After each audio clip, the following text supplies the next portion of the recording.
ହଁ ଜୟ ଜଗନ୍ନାଥ। ତ ଆଜିର ଏ ଭିଡିଓରେ ମୁଁ ବର୍ତ୍ତମାନ ସୁଦ୍ଧା ଯେତେ ସାରା ଆମର ଗଭର୍ଣ୍ଣମେଣ୍ଟ ଜବ୍ ଆପ୍ଲାଏ ଚାଲିଛି ତାରି ଉପରେ ଗୋଟେ ଭିଡିଓଟା ନେଇ ଆସିଛି ସୋ ଦ୍ୟାଟ୍ କି ଆପଣମାନେ ଯଦି ଆପ୍ଲାଏ କରିନଥିବେ ଆପ୍ଲାଏ କରିଦେବେ।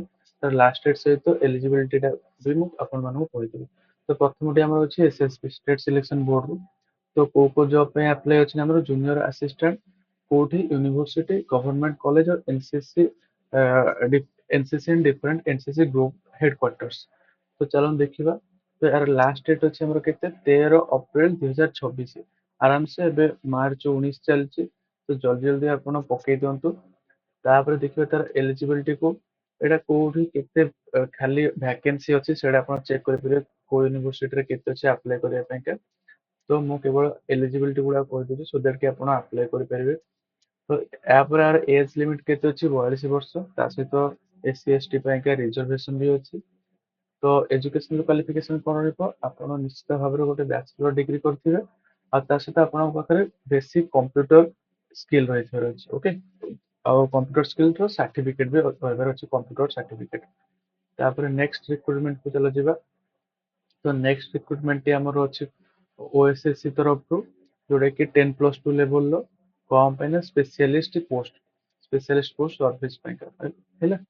ତ ଏହାର ଲାଷ୍ଟ ଡେଟ୍ ଅଛି 5 ଏପ୍ରିଲ ଏବେ 19 ମାର୍ଚ୍ଚ ହେଇଗଲା ଆଉ 10-15 ଦିନ ରହିଲା ତା ଭିତରେ ଆପଣ ଆପ୍ଲାଏ କରିଦିଅନ୍ତୁ। ତ କୋଉ କୋଉ ପୋଷ୍ଟ ବାହାରିଛି ଅମିନ ଡିଷ୍ଟ୍ରିକ୍ଟ ଅଫିସର ବାହାରିଛି ଆଉ ଜୁନିୟର ଫିଶରୀ ଟେକ୍ନିକାଲ ଆସିଷ୍ଟାଣ୍ଟ ବାହାରିଛି ଜୁନିୟର ଫରେନ୍ସିକ ଆଟେଣ୍ଡାଣ୍ଟ ବି ବାହାରିଛି।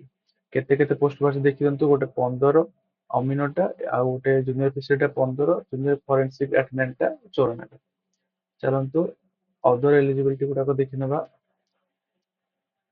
ତାପରେ ଅଦର ଏଲିଜିବିଲିଟି ଦେଖ ଅମିନ ପାଇଁକା ଆମର ଅଛି ଏଲିଜିବିଲିଟି କଣ ନା +2 ଆର୍ଟସ ସାଇନ୍ସ କମର୍ସ ଯାହା କରିଥିଲେ ବି ଚଳିବ ତା ସହିତ ଆପଣଙ୍କ ପାଖରେ plus with certificate on basic computer skill ର ସାର୍ଟିଫିକେଟ ରହିଥିବାର ଅଛି। ଆଉ ଜୁନିୟର ଫିଶରୀ ପାଇଁକା ଆପଣ +2 ଭୋକେଶନାଲ ଫ୍ରମ୍ CHSE ଆଉ ୟୁନିଭର୍ସିଟି କୋଉଠି ବି କଲେ ହବ ଆପଣଙ୍କୁ ସୁଇମିଂ ବି ଆସିଥିବାର ଅଛି। ତାପରେ ଲେଖିଦେଇଛି କି ଯୋଉ କ୍ୟାଣ୍ଡିଡେଟ୍ ଗୁଡାକ +2 ସାଇନ୍ସ ଥିଲା ସେମାନେ ବି ଏଲିଜିବଲ ହେଲା। ଆର୍ଟସ ପିଲା ଏଲିଜିବଲ ନାହିଁ କେବଳ ସାଇନ୍ସ ପିଲା। ଆଉ 3 ନମ୍ବର ଅଛି ଆମର ଜୁନିୟର ଫରେନ୍ସିକ ଆଟେଣ୍ଡାଣ୍ଟ ତ ଏଟା କେବଳ +2 ସାଇନ୍ସ ପିଲା ପକେଇ ପାରିବେ ତା ପାଇଁ କିଛି ବି କମ୍ପ୍ୟୁଟର ସାର୍ଟିଫିକେଟ ର ଆବଶ୍ୟକତା ନାହିଁ।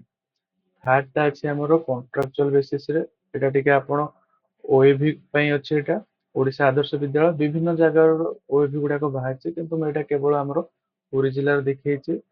ତ ଆପଣ ମାନେ ନିଜ ନିଜ ଜିଲ୍ଲାକୁ ଦେଖିକି ଓଡିଶା ଆଦର୍ଶ ବିଦ୍ୟାଳୟ ୱେବସାଇଟ କୁ ଯାଇକି ଚେକ୍ କରିପାରିବେ। ଏଇଟା ଅନଲାଇନ ଆପ୍ଲାଏ କରିବେନି ଅଫଲାଇନ କରିବେ ଯଦି ଆପଣଙ୍କ ପାଖରେ BEd ଅଛି ତାହେଲେ ଆପଣ PGT ଆଉ TGT ପୋଷ୍ଟ ପାଇଁ ଆପ୍ଲାଏ କରିପାରିବେ ଏଇଟା ପିଓରଲି କଣ୍ଟ୍ରାକ୍ଚୁଆଲ ବେସିସ ରେ ଆଉ ଏଇଟା ଆପଣଙ୍କୁ ଅଫଲାଇନରେ ସ୍ପିଡ ପୋଷ୍ଟ କରିବା ପାଇଁ ପଡିବ।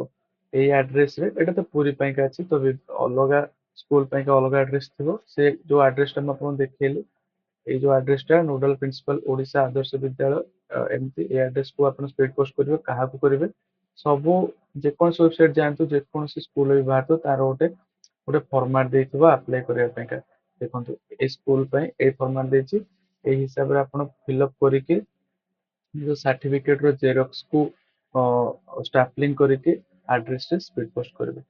ତ ଏଇଟା ତ ପୁରୀର ଥିଲା ଏମିତି ମୟୂରଭଞ୍ଜରେ ବି ବାହାରିଛି ବିଭିନ୍ନ ଡିଷ୍ଟ୍ରିକ୍ଟର ବାହାରିଛି ଆପଣ ଚେକ୍ କରିପାରିବେ। ଥ୍ୟାଙ୍କ ୟୁ ଯଦି ଆପଣମାନଙ୍କୁ ଏ ଭିଡିଓଟି ଭଲ ଲାଗିଲା ଆଉ ଏ ଜବ୍ ରିଲେଟେଡ୍ ଅପଡେଟ୍ ପାଇବା ପାଇଁ ଚାହାନ୍ତି ଆଉ ପଢିବା ପାଇଁ ବି ଚାହାନ୍ତି ତାହେଲେ ଆମର ଏ ଚ୍ୟାନେଲଟା ସବସ୍କ୍ରାଇବ କରିଦେବେ ଆଉ ଆମ ଭିଡିଓଟିକୁ ଲାଇକ୍ କରିବେ ଥ୍ୟାଙ୍କ ୟୁ।